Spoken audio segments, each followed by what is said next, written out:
bakit sinabi niya na prepare na kami, 10,000. Tapos, bakit nung nangyari na yung kaguluhan sa Senado kahapon, bakit nasaan yung 10,000? How come mas alam ni Trillanes na hindi naman siya connected sa gobyerno na pupunta dun si Bato? How come itong si Junvic Rimulya nawala yung 10,000? Okay, na sinasabi niyang PNP.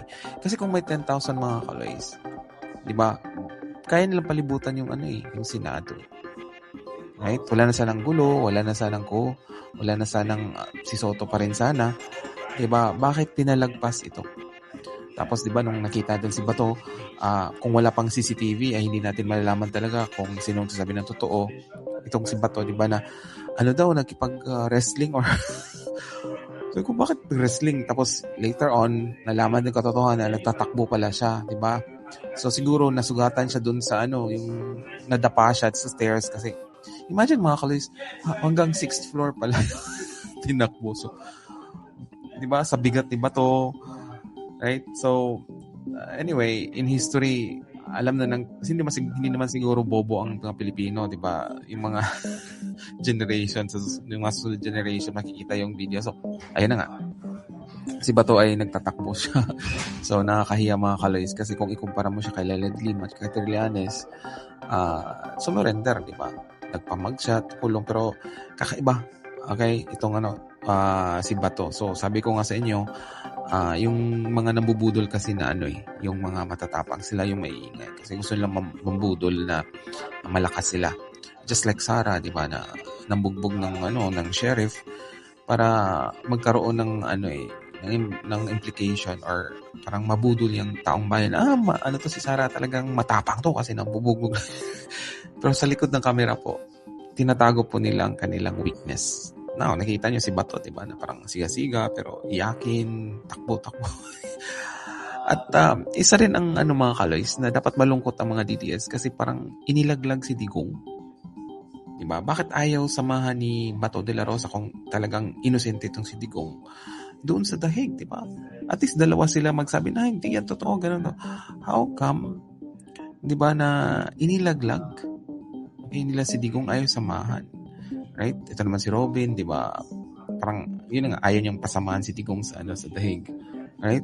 So, marami rin nagtatanong mga kaloys na nasaan na ba si Torre, kasi nga, di ba, nung kay Digong mga kaloys, mas powerful si Digong kaysa kay Bato.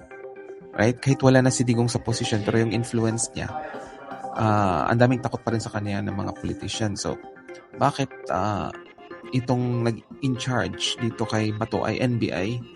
You have to take note mga kaloys, ang DOJ Secretary ay taga Cavite rin.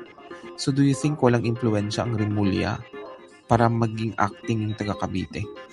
Diba, na secretary ngayon ng DOJ, and you have to take note, ang NBI is under ng DOJ.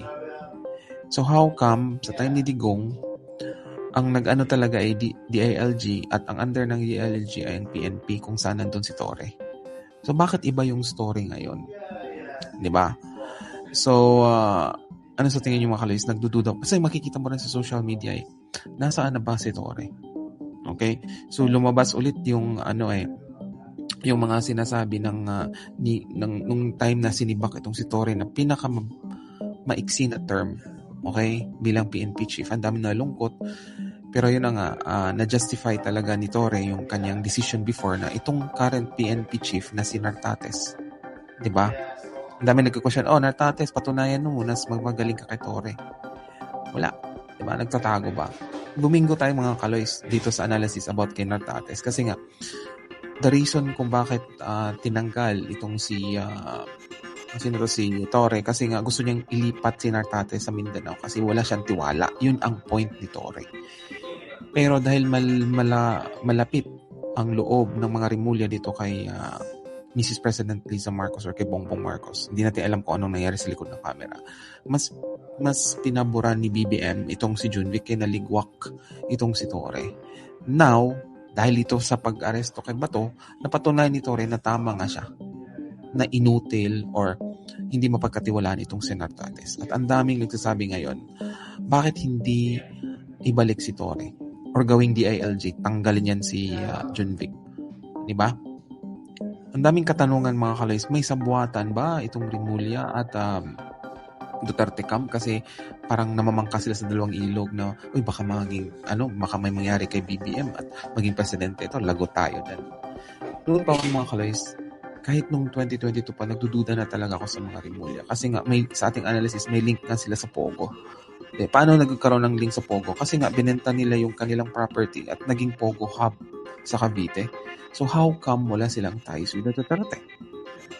Diba?